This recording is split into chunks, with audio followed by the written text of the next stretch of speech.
clear blue sky. That's why, you know, when people are like, "Oh yeah, it's a clear day today." It's like really, it's gonna be a very like people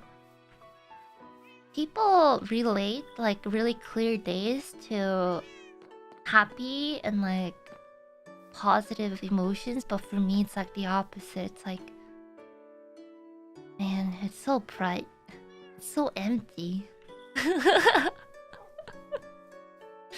It's so empty. Like, I'd much prefer rainy days. Rainy days are more positive for me.